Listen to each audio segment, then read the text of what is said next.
Vamos acionar agora, enquanto o Leandro Ferreira procura no Google me desmentir, vamos acionar agora nosso correspondente internacional, Luca Bassani. O Luca está na Ucrânia. Lembrando que a guerra contra a Rússia completa 2 anos no próximo final de semana. Boa noite, Luca. Em qual cidade você está agora? Quais as informações por aí? Dá um relato também como é que está o dia a dia da cidade, se você tem encontrado pessoas, postos de abastecimento, farmácias, hospitais funcionando normalmente. Como é que está o clima aí no oeste da Ucrânia, mais distante da Rússia? Um abraço e bom tê-lo conosco novamente, Luca. Boa tarde a você, Capeza, a todos que nos acompanham. Eu já estou no leste da Ucrânia, estou agora não muito distante do fronte, estou na cidade de Zaporídia. Essa aqui, de fato, né, ela é uma dos oblastes, uma das regiões contestadas pelos russos como uma das regiões anexadas através daqueles referendos em setembro de 2022. Ontem eu estive em Kharkiv e vim até aqui com transportes locais, aquelas antigas vans soviéticas, também chamadas de marshrutkas, né, pelos russos, e que estavam lotadas com militares, mas todos eles uniformizados, bastante tranquilos. Aqui os restaurantes funcionam normal, os supermercados também normal. Um ponto que é interessante de mencionar sobre Zaporídia, Capês, é que é uma região que 70% está ocupada pelos russos, mas não a capital de onde vos falo. Então, para que as pessoas possam fazer uma viagem dentro do próprio estado, se assim podemos fazer uma analogia com a realidade brasileira, elas não podem fazer mais uma viagem como essa, porque precisariam passar por checkpoints dos russos. Então, só para que tenha uma noção, para ir de Zaporídia até Melitopol, as 2 cidades que antes da guerra eram as maiores dentro deste estado, agora não há mais a possibilidade, porque uma está sob o controle ucraniano e a outra está sob o controle russo. Então as pessoas ficaram separadas, famílias separadas, e esse é um drama que se estende também em Luhansk, em Donetsk e também em Kherson, essas 4 regiões que foram anexadas unilateralmente pelos russos através de referendos. Em algumas eles têm uma clara vantagem territorial, a exemplo de Lugansk, acho que 98%, 99% já foi conquistado, mas em tantas outras não há um controle completo. Em Donetsk esse controle é por volta aí dos 53%, 54%, aqui por volta dos 70%, e em Kherson também um pouco acima dos 50%. Então, o que está no papel acaba não se mostrando aquilo que acontece na prática, e as pessoas ficam sofrendo com isso, obviamente muitas famílias separadas, além de toda a destruição. Aqui a situação por hora é relativamente tranquila, vemos as marcas de destruição em alguns prédios no centro da cidade, mas a cidade de Kharkiv, que visitei ontem, foi a mais destruída até agora. Realmente uma situação dramática que vive o povo por lá. Dá um panorama pra gente. Zaporígia ainda não caiu sob o domínio russo, mas Avdivka já caiu, assim como Bakhmut. Qual a distância que fica onde você está de Avdivka e qual a distância em relação a Bakhmut? E você acha que os russos podem iniciar uma ofensiva para passar o rio Dnipro e se encaminhar em relação ao oeste da Ucrânia, ou ainda não há sinalização nisso? Está bem fortificada essa região, não há muitos combates? Dá um panorama da distância que você se encontra para esta zona de guerra e se já existe um ambiente de combate, de resistência, de organização de forças para um possível ataque da Rússia de Putin. Olha, Capês, você levantou um ponto importante, que é o rio Dnipro. Esse que é o rio que corta a Ucrânia de norte a sul e divide o país em praticamente 2 partes. O objetivo dos russos é ocupar toda a porção oriental do rio Dnipro, se assim podemos dizer. E exatamente aqui no Oblast de Zaporídia há essa divisão também, de um lado ao controle russo e do outro ao controle ucraniano. Eu estou do fronte aqui no Oblast de Zaporídia, pouco mais de 50 quilômetros apenas. Se você for descendo mais ao sul, já é o controle dos soldados russos e você não pode cruzar. Eu, sendo estrangeiro, sendo jornalista, muito menos. Se as pessoas que querem visitar seus familiares não podem fazê-lo, só podem fazê-lo a partir da Rússia, então os estrangeiros também não podem. Em relação ao Oblast de Donetsk, também é o próximo aqui do lado, um pouco mais de 100 quilômetros, já temos a região onde há muitas batalhas. A Avdivka caiu, na mão dos russos no último final de semana. É um vilarejo pequeno, mas estrategicamente importante, e agora os esforços russos vão seguir para a região de Kramatorsk, essa que fica também em Donetsk, mas segue sob o controle ucraniano. Muitos acreditam que o objetivo dos russos é praticamente liquidar o controle em todo esse oblast. Quando eu falo oblast, é bom que nossa audiência entenda estado. É como se fossem 4 estados que estão com a administração parcial, algumas regiões na mão dos russos e algumas regiões nas mãos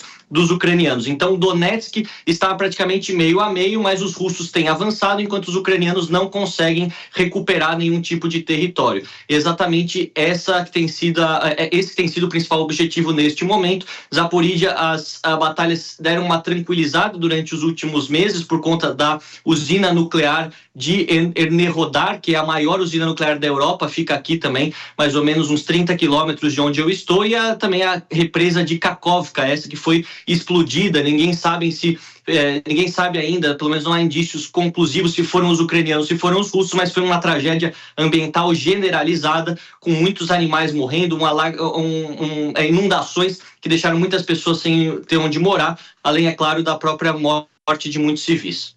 O professor Acácio Miranda, professor de Relações Internacionais, quer te fazer uma pergunta. Você já responde a minha pergunta depois, junto com a dele. Quero saber se a cidade está muito destruída, se há resquícios aí do ataque de bombardeios. Nós vimos imagens agora, não sei se é de Zaporíjia. Então, eu queria que você primeiro ouvisse a pergunta do professor Acácio Miranda e depois já respondesse isso também. Acácio. Luca, boa noite. Não é propriamente sobre a Ucrânia, mas indiretamente a minha pergunta guarda sentido. Nos últimos dias, veio a óbito, sabe-se lá em quais condições, o principal opositor de Vladimir Putin. Eu queria que você fizesse um panorama sobre como a Europa como um todo tem encarado essa situação e, por mais que o Putin seja um ditador, e isso ninguém esconde, se de alguma forma isso vai afetá-lo ou não.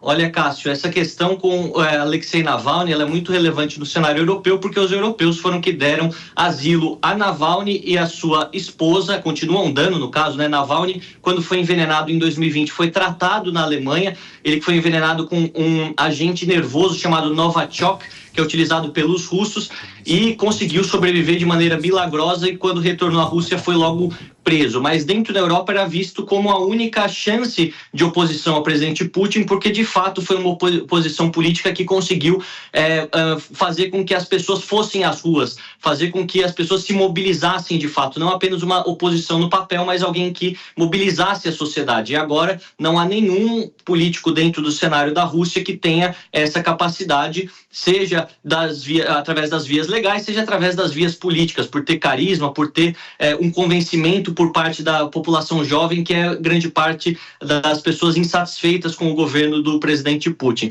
Ao mesmo tempo, aqui na Ucrânia, a visão que eles têm de Alexei Navalny não é muito positiva como a dos europeus, porque Navalny, vale ressaltar, na altura da invasão da Crimeia em 2014, da invasão do Donbass, Navalny foi favorável, ele disse sim que são regiões historicamente russas, e obviamente que os ucranianos são contra essa visão expansionista da Rússia e, portanto, não tem muitos amores pela figura de Navalny, que faleceu. Agora, a esposa dele disse que vai continuar com o seu legado. Ela esteve, inclusive, hoje em Bruxelas, se encontrando com ministros das Relações Exteriores, e garantiu que vai fazer com que o legado de Navalny e a sua resistência contra o governo do presidente Putin não morra com a figura de Navalny, que possa continuar através da sua figura e de tantas outras pessoas que ele inspirou ao longo da sua carreira política. Ela tem ganhado grande destaque dentro da imprensa europeia, mas é uma exilada política, não tem, de fato, nenhum tipo de mobilização dentro da Rússia,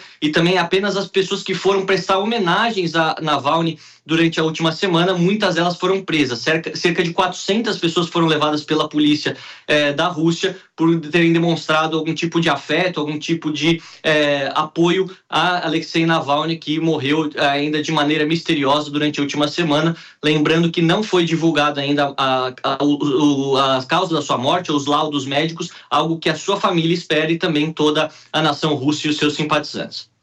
Vamos lembrar que teve um piloto de helicóptero russo que desertou na Ucrânia e mataram ele na Espanha agora. Putin está afiado, com as garras afiadas. Bom, Luca, vamos mudar de assunto. O presidente Lula deu declarações polêmicas sobre a guerra na faixa de Gaza, comparando as ações de Israel com o Holocausto. Essas falas chegaram a repercutir por aí, você está mais perto de Israel do que nós, né? E aí?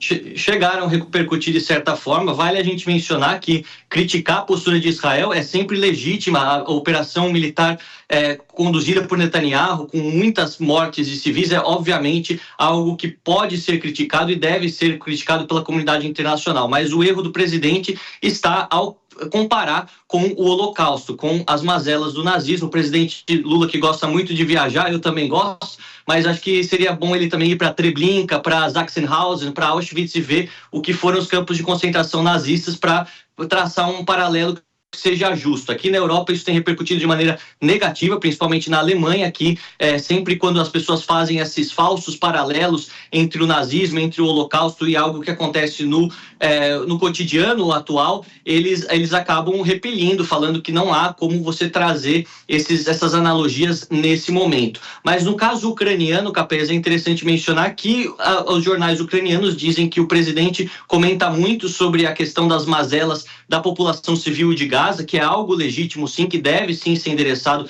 pela comunidade internacional, mas comenta muito pouco as mazelas civis sofridas pela população ucraniana, que foi invadida pela Rússia em 2022, e até agora também são dezenas de milhares de pessoas mortas, muitas delas crianças que foram levadas de maneira ilegal para a Rússia, entre tantas outras mulheres e homens inocentes que morreram executados nas diversas cidades ucranianas ao longo desse período de ocupação. Então eles cobravam, ou pelo menos cobram, uma postura que seja igual, já que são dois conflitos de ordem mundial e que mexem também com a geopolítica mundial. O presidente também poderia falar mais sobre a questão ucraniana, pelo menos na visão aqui dos jornais locais que eu tenho lido. Pelo que você está falando, acho que aquele convite que ele fez para o Zelensky e para o Putin tomar uma cerveja com ele e resolver a guerra não vai ficar para agora, né? Vai ficar meio difícil, né? Pelo visto. Ô, Luca, eu queria fazer um convite para você. Eu sei que você dorme tarde. Aqui no Brasil vai ser 20 horas. Eu vou comentar essa questão da guerra. Você conhece o comandante Robson Farinazzo? Vou estar comentando muito das coisas aí da guerra de Israel. Queria convidar você para assistir aqui depois no Arte na Guerra, que eu sei que você é um fã aí. Eu estive lá em Israel. Aí, claro. Bring them, que traga-os de volta, né, os reféns. Então, das 20 horas pelo Arte da Guerra, está aberto o sinal. Querido, muito obrigado, viu, Luca? Uma boa noite para você. Toma cuidado aí que você está a 50 quilômetros, tá? Sim. E os mísseis balísticos da Rússia são mais afiados do que os do Hamas, né? Então, toma cuidado.